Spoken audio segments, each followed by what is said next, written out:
Hey guys, in this video I want to show you how I paint the lost and found super soft edges on this baby chick, and we'll talk about how to layer the paint to create subtle, realistic, downy chick feathers. Let's jump in. For this painting I'm using a few colors on my porcelain palette. I'm using Gamboge Nova, Buff Titanium, Transparent Orange, Alizarin Crimson, and Indigo. My goal with this little chick painting was to create the softest edges possible and the most beautiful, subtle, fuzzy feather details. So to do this, I'm using mostly the wet and wet technique here to start out. I've wetted the entire area inside of the chick and beyond the edges. And I'm dropping in my Gamboge Nova for the first layer of light yellow. You can go more intense with your color in the areas that are in shadow, such as underneath the belly and near the feet, and a little bit on the top of the head. But the key with something this soft and subtle is to go light to dark and to just be really, really gentle with your brush strokes and use a lot of water and a lot of wet and wet technique. I'm beginning to drop in some transparent orange for some beautiful pops of color within the shadow areas of the chick, and using the tip of my brush to paint a little bit of that fuzzy feather detail and texture. A lot of my color application here is just very subtle, taking watered down layers and just adding it in, brushing it very subtly. When you do have something that has all of these lost and found edges, it's important to include a couple areas in the painting that are concise and very detailed, such as the feet that you see here.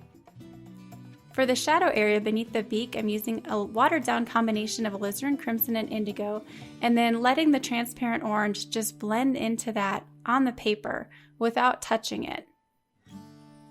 It's one of my favorite and one of the most natural ways to let colors blend is to just drop them in wet and wet on the paper. I'm using that transparent orange to outline the beak and filling in some first layers and using a little bit of my alizarin crimson within the feathers as well.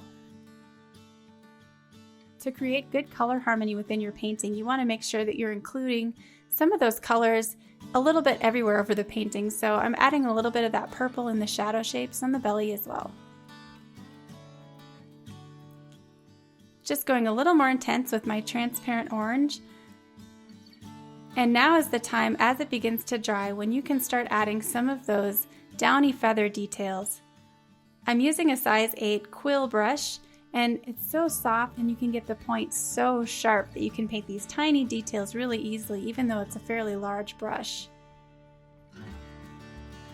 You want to paint really subtle with your details here. Most of my washes I'm using are incredibly light, very little pigment and a lot of water.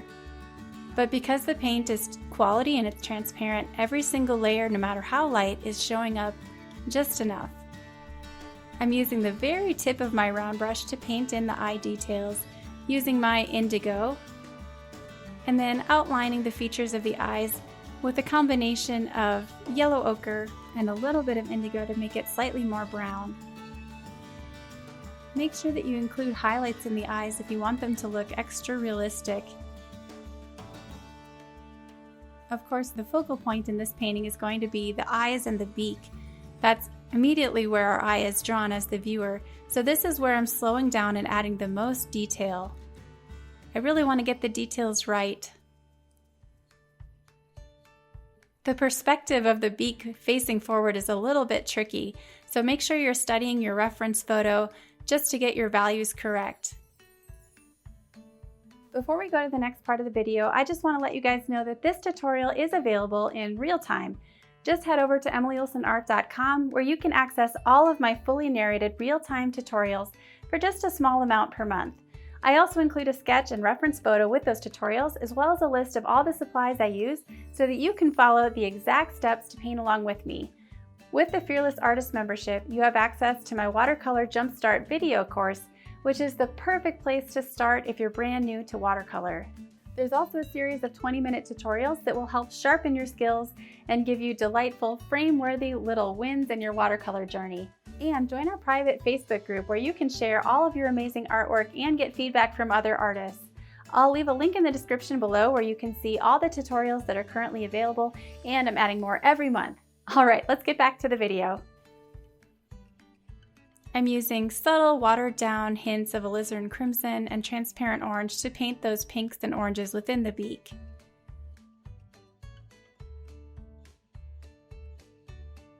For the shadow shape underneath the beak, I'm using watered down yellow ochre, a little bit of buff titanium here, which is a more opaque yellowish color, and I think it's adding some more nice subtle details within the fuzzy downy feathers.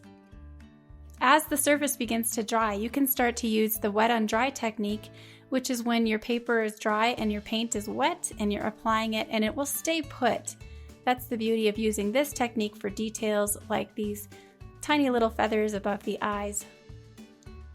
I've switched to my smaller brush. This is a size 4 silver black velvet round brush, and it works so great for these little details like hints of feathers underneath the chin and all over the belly.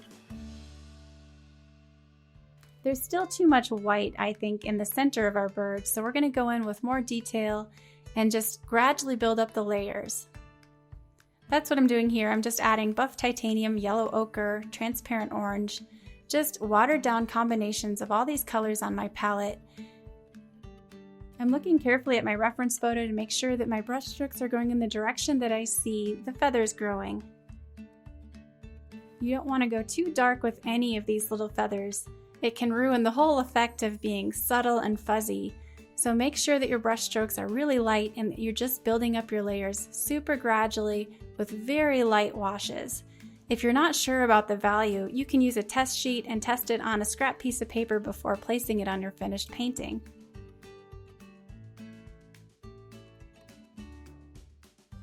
I don't want to be afraid to go too bright in some of the key areas like the feet, so I'm taking super pigmented color directly from my palette and painting that on the feet and in the shadow areas underneath the bird's belly.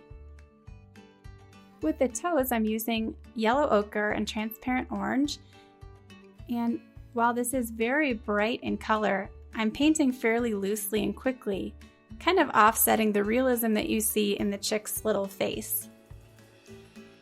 I think a beautiful painting often has a combination of super realistic detail and also more brushy, painterly effects. I'm using some more Gamboge Nova up here and then dropping in a very light shadow using my watered down indigo.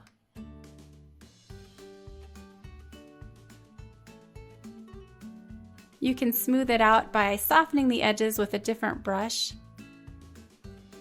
One last detail, I need to go in to the beak one more time with some more yellow, so I'm taking my Gamboge Nova and just painting in some more subtle little details with brighter colors and then dropping in some more transparent orange to blend in with that wet yellow paint.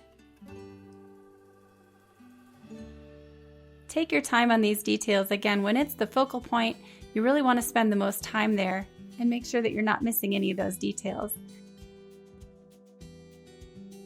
Now I felt like the head was disappearing a little bit too much, so I added a little more buff titanium just at the top so that it stands out slightly.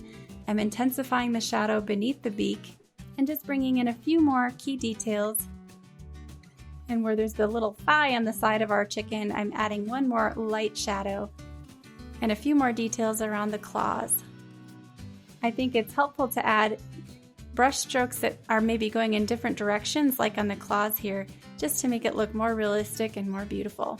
And there's our finished little chick. Be sure to tag me on Instagram if you guys try this project. I'd love to see it. I hope you guys enjoyed this video. If you did, please be sure to leave it a like and a comment below, and check out these other videos on painting birds. I'll see you in the next one.